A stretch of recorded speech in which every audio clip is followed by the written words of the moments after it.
வரம் தரும் தெய்வம் அப்படின்னா வரம் மட்டுமே தருவதனால் அவளுக்கு வராகி அப்படின்ற திருநாமம். வாராகி அப்படின்னா அழைத்தாள் வராமல் இருக்க மாட்டா அப்படிங்கிறது அர்த்தம்.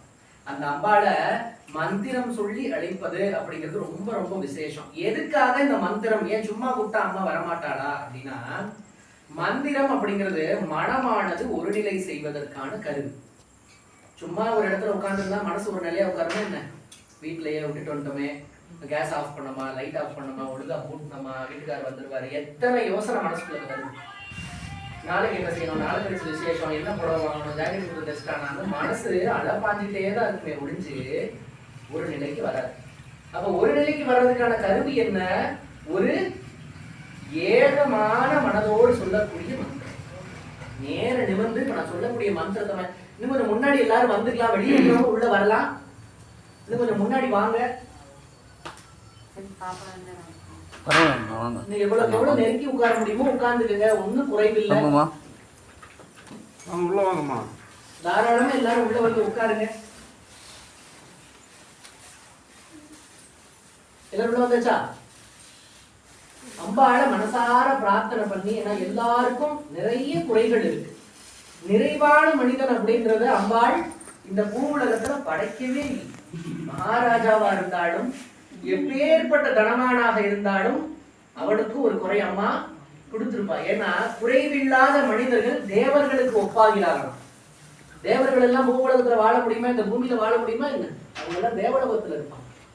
குறைவில்லாத மக்கள் மனிதர்கள் எல்லாம் எங்க இருக்கிறாங்கன்னா தேவர்களோட ஒப்பிடப்படுகிறார். அப்போ எல்லாருக்கும் ஏதோ ஒரு குறை இருக்கு இந்த பூமியில்.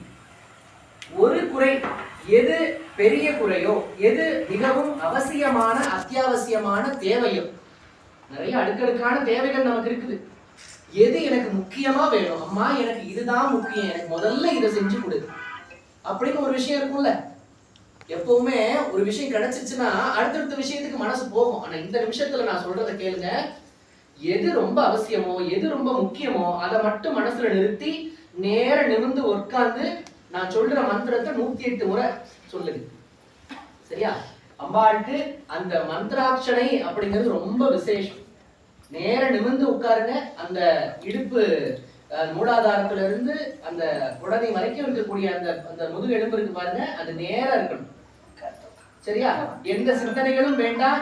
கண்ணை மூடி இருந்தாலும் சரி, கண்ணை திறந்து அம்பாளை பார்த்துட்டு இருந்தாலும் சரி, போனை சுவிட்ச் ஆஃப் பண்ணிருங்க, இல்லைன்னா சைலண்ட் பண்ணிருங்க. ஏன்னா அது அடுத்தவங்களுக்கு டிஸ்டர்ப் ஆகும். நான் சொல்ற மந்திரத்தை 108 முறை திரும்ப சொல்லுங்க. எல்லாரும் சேர்ந்து சொல்லும் போது இங்க எத்தனை பேர் இருக்கிறோம்? இப்ப நம்ம 50 பேர் இருக்கிறோமா? அப்ப என்ன ஆகும்? குறைஞ்சபட்சம் ஒரு 5000 முறையாவது சொல்லுவோம் மந்திரத்தை. ரொம்ப விசேஷம். சரிதான் நான் சொல்ற கணக்கு? சரியா? அப்போ 1000 முறை ஒரு மந்திரத்தை ஜபிக்கும் பொழுதே நமக்கு நற்பலன்கள் நிறைய கிடைக்கும். இத்தனை பேர் இங்க கூடி ஏக மனதோட சொல்லும் மந்திர ஜபத்துக்கு